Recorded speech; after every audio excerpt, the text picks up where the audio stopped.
हे what's up guys, welcome back once again. So दोस्तों, आज की कहानी जो एक्सप्लेन करने जा रहे हैं उसका नाम है ओशियन। तो कहानी की शुरुआत में हम ओशियन के बीचों बीच में एक लाइफ बोट को देखते हैं जिसके ऊपर कुछ लोग मौजूद हैं। उनके चेहरे से साफ साफ पता चल रहा है कि उन्होंने कई दिनों से ना तो खाया है और ना ही कुछ पिया है, लेकिन इससे ज्यादा उन्हें किसी और चीज का डर है। पर आखिर वो क्या चीज है, इसके लिए हम चलते हैं फ्लैशबैक में। समय चल रहा है 1982 का, जगह है मैरीलैंड। जॉन नाम का आदमी जिसकी एक सेलिंग बोट है, वो अपनी गर्लफ्रेंड मैक के साथ सेलिंग करने आया है। पर उसी दौरान उसके पास ब्रैड नाम का आदमी आता है जो उनसे कहता है कि क्या मैं भी आप लोगों के साथ चल सकता हूँ सेलिंग करने, क्योंकि मेरा हमेशा से एक सपना रहा है। तो हम आपको बता दें कि सेलिंग एक तरह का स्पोर्ट होता है जिसमें छोटी छोटी याच होती हैं जिनकी आपस में रेस होती है, और उसी रेस की प्रैक्टिस के लिए आज ये लोग जा रहे हैं। वेल, अब मैक जॉन को कन्विंस कर लेती है उसे ले जाने के लिए, तो वो उसे अपने साथ रख लेता है, जिसके बाद वो तीनों निकल जाते हैं। उसी रात हम दो और लोगों को भी देखते हैं जो पहले से ही बोट पर मौजूद थे, जिनके नाम थे मार्क और डेबिलिना। सब लोग खाना खा ही रहे होते हैं कि मार्क कहता है कि आते टाइम हम लोग बोट को स्पॉटलैंड पोर्ट से होकर ले जाएंगे, वहां मेरी गर्लफ्रेंड है, मैं उसे भी साथ लाना चाहता हूँ। लेकिन जॉन मना कर देता है क्योंकि उस साइड सोमालियन जहाज होते हैं जो इन्हें पकड़ भी सकते हैं, और साथ में इन्हें वहां बड़ी बड़ी लहरों का सामना भी करना पड़ सकता है, इसलिए वो वहां नहीं जाएगा। अब इस बात से उन दोनों में लड़ाई भी हो जाती है, पर डेबिलिना हंसने लगती है क्योंकि ब्रैड एक भी सेकंड अपनी गर्लफ्रेंड के बिना नहीं रह पाता। उसके जाने के बाद जॉन ब्रैड से कहता है कि हमें ब्रैड को संभालना होगा, वो बहुत ही गुस्सेल किस्म का आदमी है, उसकी वजह से मैं अपनी ये पूरी ट्रिप खराब नहीं कर सकता हूँ। अब इसके बाद ब्रैड याच के ऊपर वाले हिस्से में चला जाता है और वहीं कुछ देर तक खड़ा रहता है, लेकिन कुछ समय बाद उसे तेज हवाएं महसूस होती है। तब उसकी नजर याच के ऊपर लगे विंड मीटर पर पड़ती है जो तेजी से मूव कर रहा था, जिसे वो समझ जाता है कि जरूर कोई बड़ा तूफान आने वाला है। वहीं दूसरी तरफ हम उस कोस्ट गार्ड को देखते हैं जिन्हें अब खबर मिलना शुरू हो गई थी कि उनकी तरफ एक बड़ा तूफान आने वाला है, लेकिन अभी तक जॉन और उसकी टीम को इस बारे में पता नहीं चल पाया था। अब अंधेरा हो जाता है और अब धीरे धीरे बारिश ने अपनी रफ्तार में तेजी भी कर ली है। जॉन नीचे आके मार्क से होश में रहने को कहता है ताकि अगर कोई वार्निंग रेडियो पर आए तो वो उसे बता सके, लेकिन वो इतने नशे में होता है कि उसे बातें समझ ही नहीं आती, जिस वजह से जॉन ऊपर चला जाता है जहां भी उसकी टीम के और लोग जैसे तैसे करके याच को संभालने में लगे हुए थे, क्योंकि तूफान की हवा से वो बहुत ही तेज से हिले जा रही थी। दूसरी ओर कोस्ट गार्ड अब उस एरिया में जो भी बोट या शिप मौजूद थी उन्हें वार्निंग देना शुरू कर देते हैं, लेकिन जब इनकी रेडियो में ये वार्निंग आती है तो मार्क सो रहा था, जिस वजह से वो सुन नहीं पाता। ऊपर से सब लोग चिल्ला रहे थे, उन्हें समझ नहीं आ रहा था कि अब वो क्या करे। उन्हें इस बात का सबसे ज्यादा डर लगा हुआ था कि कहीं ये बोट पलट ना जाए। इसी दौरान एक तेज का झटका आता है जिसे कोई बड़ी सी चीज बोट से टकराती है। इस झटके की वजह से बोट के नीचे सारी चीजें टूटने लगती है, जिसके शोर से मार्क उठ जाता है और वो कोस्ट गार्ड की वार्निंग को सुन लेता है। फिर वो फौरन ऊपर जाकर इस बारे में जॉन को बताता है, जो नीचे आकर सबसे पहले रेडियो पे खुद के लोगों के लिए मदद मांगता है। उसके पीछे पीछे मैक भी नीचे आती है, लेकिन तभी उसके पैर में ओवन का गेट से एक कट लग जाता है और वो बुरी तरह से जख्मी हो जाती है। और ये देखकर जॉन फौरन रेडियो मार्क को देता है और उसकी पट्टी करता है। इसी बीच कोस्ट गार्ड का हेड आता है जिसने जॉन को जानता था। उसकी आवाज सुन के वो फौरन रेडियो को ले लेता है और उसे अपनी लोकेशन और सिचुएशन बताने को कहता है। वो जॉन को बताता है कि अभी तुम्हें कम से कम 3 घंटे वेट करना होगा और इसके बाद वहां से थोड़े कॉमर्शियल शिप गुजरेंगे, जिसके बाद ही कुछ हो सकता है। पर जॉन कहता है कि इतनी देर हम सरवाइव नहीं कर सकते। तो गार्ड कहता है कि ठीक है, रुको, मैं कुछ करता हूँ। इसके बाद वो फिर से डेक पर जाता है और बोट को संभालने की कोशिश करता है, लेकिन तभी एक विशाल लहर आती है जिसके सामने उसकी बोट कुछ नहीं थी और कुछ ही देर में इनकी बोट उसमें समा जाती है। अगले पल हम देखते हैं कि जॉन की पूरी टीम पानी में होती है और उसकी बोट डूब चुकी थी। सब लोग पानी में अपनी जान बचाने के लिए एक दूसरे को हौसला दे रहे थे और तभी उस याच में रखी बोट उनकी तरफ आने लगती है, जिसे देख के सब उसकी तरफ भागते हैं और जाकर उसे पकड़ लेते हैं।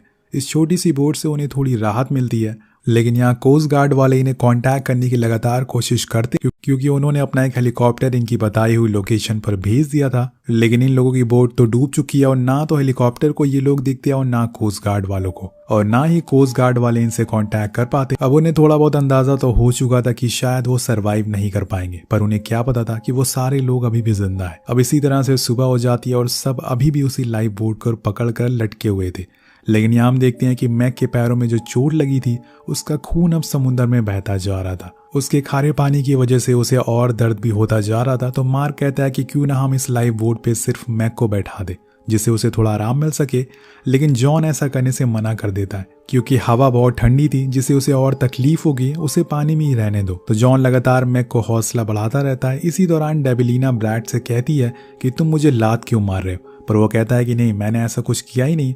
अब जब वो नीचे जाकर देखती है तो वहाँ बहुत सारी शार्क घूम रही थी जो मैक के खून को स्मेल करके यहाँ तक पहुँच गई थी। वो सारे ये देखकर हड़बड़ी में उस बोट पर चढ़ना शुरू करते हैं, लेकिन इसी जल्दीबाजी में वो बोट पलट जाती है और सब उसे सीधा करने के लिए किसी न किसी को नीचे तो जाना ही पड़ेगा। लेकिन यहाँ कुछ होने से पहले ब्रैड इतना ज़्यादा डरा हुआ था कि वो उल्टी बोट पर ही चढ़ जाता है। सब लोग उसे नीचे लाने की कोशिश करते हैं क्योंकि ऐसे में तो बोट सीधा हो ही नहीं पाएगी, पर जैसे तैसे करके वो उसे नीचे लाते हैं और फिर बोट को सीधा करके सब लोग उस पर चढ़ जाते हैं। लेकिन तब तक बोट तक शार्क आ चुकी थी तो मार्क को पकड़ने ही वाली होती है, लेकिन डेबिलिना उसे ऊपर खींच लेती है। अब इसके बाद सब लोग अपने चारों तरफ देखते हैं कि कहीं कोई शार्क तो नहीं है, पर किसी को कुछ भी दिखाई नहीं देता। और तभी अचानक से कोई बड़ी सी चीज़ बोट से टकराती है और सभी फिर से डर जाते हैं।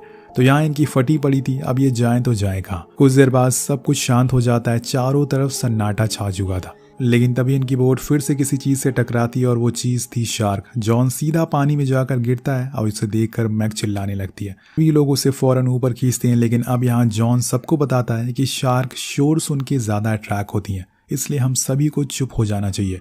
कुछ ही देर बाद वहाँ का पानी साफ हो जाता और शार्क वहाँ से जा चुकी थी। लेकिन आखिर ये यहाँ कब तक रहेंगे?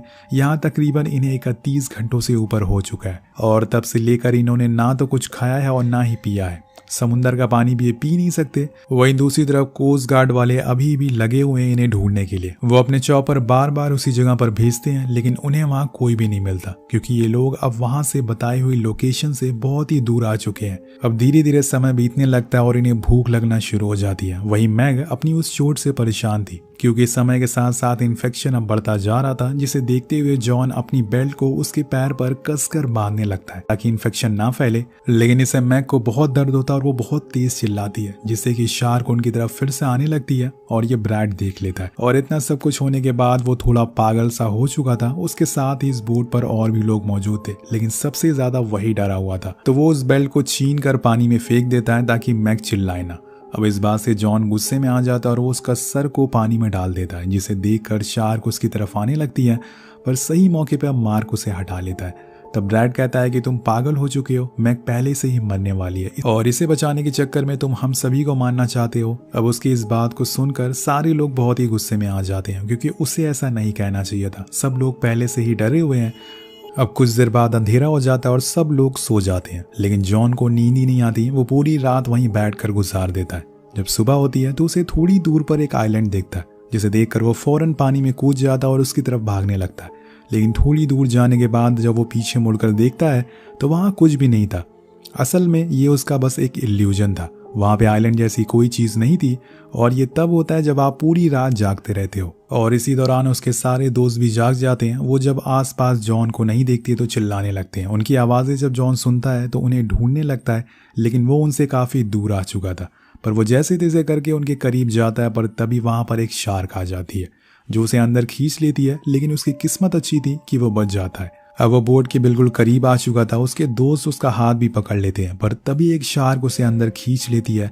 लेकिन इस बारी उसका खून ही बस ऊपर आता है, वो नहीं आता, जिसे देखकर सभी लोग समझ जाते हैं कि वो मर चुका है। सबसे ज्यादा मैग को बुरा लगता है। पूरी राफ्ट पे सन्नाटा छा जाता है क्योंकि इन सब में जॉन को ही समुंदर के बारे में सबसे ज्यादा जानकारी थी और सबसे पहले ही वही मारा गया था। अब इसी तरह से एक और रात गुजर जाती है, लेकिन जैसे जैसे समय बीत रहा था ब्रैड पागल होता जा रहा था। उसका दिमागी संतुलन अब ठीक नहीं था। वो उसी समुंदर का पानी पीने लगता है। सब लोग उसे ऐसा करने से मना करते हैं, लेकिन वो किसी की नहीं सुनता। पर आखिर में मार्क उसे शांत करके बोट पर बैठा देता है। अब उस रात तो अपने आप बिना किसी वजह से वो चिल्लाने लगता है, लेकिन इसमें उसकी भी कोई गलती नहीं, क्योंकि जब आप ऐसी सिचुएशन में फंस जाए तो किसी का भी आसानी से दिमागी संतुलन खो सकता है। अब यहाँ ये भूख से भी परेशान थे, तो इन्हें कम से कम समुद्र की मछलियां पकड़कर खा लेनी चाहिए, लेकिन इन्हें मछलियां पकड़ना भी नहीं आता। ये लोग बस खुद को और पैनिक कर रहे थे। वेल, अब एक दिन ये सभी लोग ऐसे ही बैठे होते हैं किसी उम्मीद के भरोसे। तभी ब्रैड अचानक से बोट पर खड़ा हो जाता और तेज तेज उछलने लगता और साथ में शोर भी मचाने लगता ताकि वो शार्क उनकी तरफ आ जाए और उन्हें इस मुसीबत से आजादी मिल जाए। ये देखकर मैग रोने लगती है क्योंकि उसे ऐसे नहीं मरना था। अब सभी लोग उसे शांत कराते हैं पर वो चुप होने का नाम नहीं ले रहा था और शोर को सुन के 1-2 शार्क उनके पास आ चुकी थी, लेकिन आखिर वक्त पे एक बार फिर मार्क उसे शांत करा देता है। पर यहाँ वो पूरी तरह से पागल हो चुका था। उसे कुछ समझ नहीं आ रहा था कि वो करे तो करे क्या। इधर मैग अपनी चोट से परेशान थी, उसके पैरों में इन्फेक्शन बढ़ता जा रहा था। उधर ब्रैड अब जाकर शांत हुआ था। वो राफ्ट के किनारे अपना सर रखकर लेटा हुआ था कि तभी अचानक से एक शार्क आकर उसे पानी में ले जाती है। वो चिल्लाने लगता है। सब लोग उसे पकड़ने की कोशिश करते हैं, लेकिन उसके साथ भी वही होता है जो जॉन के साथ हुआ था। तो इसे यहाँ मरने की ज़्यादा जल्दी थी, इस वजह से ये बोट पर कूद रहा था। और कूद ले बेटा। अब बचे हैं दोस्तों यहाँ पर सिर्फ 3 लोग। ये क्या करेंगे आगे देखते हैं। इन सब चीज़ों से मैग सबसे ज़्यादा सहमी हुई थी। उसने कभी नहीं सोचा था कि वो एक दिन ऐसी जगह फंस जाएगी। उसे हर टाइम बस यही डर सता रहा था कि कब उसकी मौत ना आ जाए। उस रात वो डेबिलिना से कहती भी है कि मैंने और जॉन ने सोचा था कि हम कुछ दिनों में शादी कर लेंगे और फिर उसके बच्चे होंगे, देन हमारी एक अच्छी सी फैमिली होगी। लेकिन एक ही झटके में सब कुछ खत्म हो गया। मुझे तो ये भी नहीं पता कि मैं कब तक जिंदा रहूंगी। मार्क उसे सहारा देते हुए कहता है कि घबराओ मत, सब कुछ ठीक हो जाएगा। अब ऐसे ही करते करते वो रात भी गुजर जाती है, लेकिन अगली सुबह हम देखते हैं कि मैग भी अब जा चुकी है। उसने अपना दम तोड़ दिया। ये देखकर डेबिलिना और मार्क दोनों बहुत ही उदास हो जाते हैं, लेकिन उन्हें भी पता था कि मैग के दिन अब काफी करीब है। उसकी पूरी बॉडी में वो इन्फेक्शन फैल चुका था, जिससे वो पूरी सफेद हो गई थी। वो दोनों उसे अपने साथ रखते तो उसकी बॉडी स्मेल करने लगती, इसलिए वो डिसाइड करते हैं कि वो उसे समुद्र में बहा देंगे। वेल वो करते भी ऐसा ही है और उसके लिए प्रे करता है और उसे पानी में छोड़ देता है, जिसके कुछ देर बाद एक शार्क आकर उसे पानी के अंदर ले जाती है और खा जाती है। वेल अब बचे हैं यहाँ पर सिर्फ 2 लोग और क्या पता ये भी ज्यादा दिन के मेहमान ना हो। वहीं कोस्ट गार्ड वालों को मैसेज मिलता है कि उन्होंने जॉन की बताई हुई लोकेशन को अच्छे से चेक कर लिया है, पर वहाँ उन्हें कुछ नहीं मिला है, ना ही उनकी बोट मिली और ना ही उनकी लाशें। इसलिए उनके परिवार वालों को खबर कर दो। जिसके बाद वहाँ का हेड उन 5 के घर पर कॉल करके उन्हें बारे में बता देता है, लेकिन उन्हें इस बात का जरा अंदाजा नहीं था कि अभी भी 2 लोग जिंदा हैं। वहीं डेबिलिना मार्क से कहती है कि हमें बोट को पलटना पड़ेगा क्योंकि इसमें खून जमा हो चुका है, जिसकी स्मेल से शार्क दोबारा आ सकती है। लेकिन मार्क के पास अब इतनी ताकत नहीं थी कि वो उठ सके, तो वो उसे हौसला देती है और कहती है कि अगर तुम जिंदा रहना चाहते हो तो हमें ये करना ही पड़ेगा। वो मान जाता है क्योंकि अपनी जान सबको प्यारी होती है। अब वो दोनों पानी में कूदते हैं, जिसके बाद वो बोट को पलट देते हैं, जिससे उसमें खून भरा पानी में मिल जाता है। लेकिन अब इन्हें जल्दी से बोट को सीधा करना होगा, वरना शार्क स्मेल सूंघ कर पहुंच जाएंगी। डेबिलिना तो बोट पर चढ़ जाती है, लेकिन मार्क अभी भी पानी में ही रहता है। वो धीरे धीरे नीचे जाने लगता है, लेकिन तभी उसके सामने एक शार्क आते हुए दिखती है, तो वो फौरन ऊपर जाता है और डेबिलिना उसे बोट पर खींच लेती है। तो यहाँ पर किसी तरह से ये दोनों अपनी जान बचा लेते हैं। अब यहाँ हमें पता चलता है कि इन्हें इस समुद्र पर रहते हुए पूरे 131 घंटे से ऊपर हो चुके हैं। चौंकाने वाली बात यह थी कि इतने घंटों में इन्होंने ना तो कुछ खाया था और ना ही पिया था। और इसी भूख प्यास में एक और रात गुजर जाती है, लेकिन अगली सुबह इनके लिए एक उम्मीद, एक नई किरण लेकर आती है। मार्क को एक शोर सुनाई देता है। जब वो देखता है तो सामने एक कार्गो शिप आ रहा था। वो फौरन डेबिलिना को उठाता और बोट को छोड़कर उस शिप की ओर तैरने लगता है। और यहाँ दोस्तों इनकी किस्मत अच्छी होती है, कैप्टन उन्हें देख लेता और शिप को रोक देता है। जिसके बाद शिप वाले लोग नीचे लाइफ जैकेट फेंकते हैं, जिन्हें मार्क तो पकड़ लेता है, पर डेबिलिना पकड़ नहीं पाती। उसके पैर में चोट लगी थी, जिस वजह से स्विम नहीं कर पाती वो। तो मार्क वापस उसे लेने जाता है, लेकिन इसी दौरान वहाँ पे शार्क आ जाती है।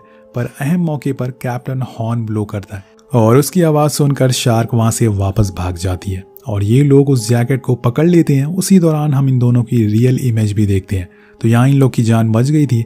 अब हमें यहाँ बताया जाता है कि ये पूरी कहानी एक सच्ची घटना पर आधारित है। आखिर में हमें कुछ फोटोज भी दिखाई जाती है, जिसमें बताया जाता है कि उस दिन के बाद दोनों को 8 दिन हॉस्पिटल में रखा गया। जिसके बाद डेबिलिना ने अपनी सर्वाइवल जर्नी के बेस पर 3 बुक पब्लिश करी और जिसके साथ ये कहानी ही खत्म हो जाती है। तो आपको ये सर्वाइवल दिल थामने वाली कहानी कैसी लगी नीचे कमेंट करके जरूर बताएगा। मिलते हैं आपसे अगली वीडियो में। Thank you so much watching. Peace out.